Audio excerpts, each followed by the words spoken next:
কেউ কেউ বলে থাকেন ফিলিস্তিনের প্রেসিডেন্ট মাহমুদ আব্বাস তার নিয়োগ বেসিক্যালি ইসরায়েল কর্তৃক হয়। লম্বা একটা সময় ধরে, প্রায় 2 দশকেরও বেশি সময় ধরে তিনি অদৃশ্যভাবে ক্ষমতায় আছেন। ফিলিস্তিনে কোনো নির্বাচন হয় না। কেউ কেউ বলে থাকেন তার নিয়োগকর্তা হচ্ছে মার্কিন যুক্তরাষ্ট্র এবং খোদ ইসরায়েলের সরকার, আর যার কারণে তার বিরোধিতা করে এখানে কেউই পাশ করে না। তো কেন তিনি পাশ করেন, কেন দীর্ঘদিন আছেন? কারণ তাকে ইসরায়েল চায়।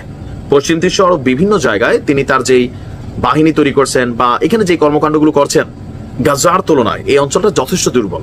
এমনকি তার যে প্রেসিডেন্ট ফিলিস্তিন রাষ্ট্র হিসেবে আমরা চিনি, তার সাথে আমেরিকা সাক্ষাৎ করে, সারা পৃথিবীর নেতৃত্ব তার সাথে সাক্ষাৎ করে। কিন্তু এই যে কাঠপুতলি মাহমুদ আব্বাস, তিনি গতকালকে বীরদেরকে এমন একটা শব্দ ব্যবহার করেছেন, যে আমাদের বাংলাদেশ আছে না ফুটফুটে সুন্দর, তিনি বীরদের টিমটাকে বলছেন যে এরা ফুটফুটে সুন্দর। কেন হঠাৎ করে এমন বক্তব্য?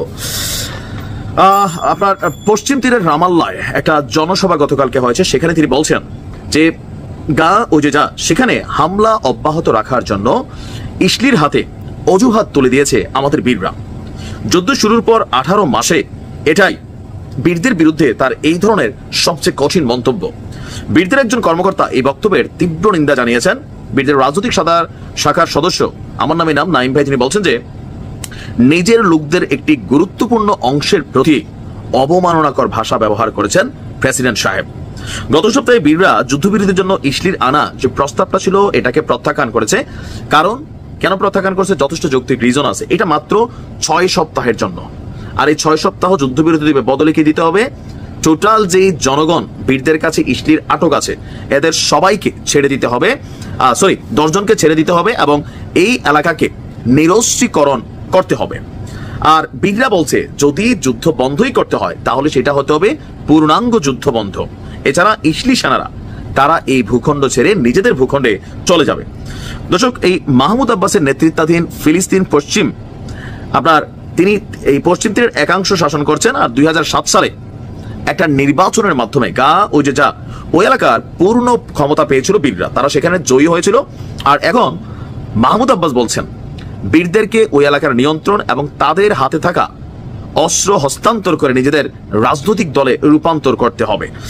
তিনি বলছেন যে বীররা অপরাধমূলক দখলদারিত্বের অজুহাত তুলে দিয়েছে। এর মধ্যে সবচেয়ে উল্লেখযোগ্য হলো ওই দেশের মানুষদেরকে রাইখা দিছে, এটা উচিত হয়নি, ফুটফুটে সুন্দর, যাদের আটকে রেখেছো ছেড়ে দাও, তাদের সুযোগ দেওয়া বন্ধ করো এবং আমাদের ছেড়ে দাও। আচ্ছা, তা আপনি পশ্চিম তীরে কোথায় তুলে ফেলছেন? পশ্চিম তীরের যে বিভিন্ন জায়গাগুলো নিয়ে নিচ্ছে একের পর এক, আপনি কি করতেছেন? খালি এদের টাকায় বসে বসে খাচ্ছেন, শরীরে ভালোই মাংস বানাইছেন, এর বাইরে আপনি কি করছেন? অ্যাজ এ প্রেসিডেন্ট হিসাবে ওদের পারপাস সার্ভ করছেন। মানে কিছু তো করতেই পারে না, যারা করে তাদের বিরুদ্ধে এসে দাঁড়ায়। তো যেদিন এই অঞ্চলটা দখল হবে এদের ওনার তো কিছু হবে না। গোষ্ঠী জ্ঞাতি খবর নিলে দেখবেন সব বিদেশে সেটেল করে রাখছে, ইউরোপ আমেরিকায়। আর এখানে বৈশা বৈশা এই ধরনের কথাবার্তা বলার জন্য না, আশ্চর্য লাগলো ওনার এই ধরনের অ্যাক্টিভিটিস দেখে। ব্যর্থ একজন মানুষ। ভালো থাকো।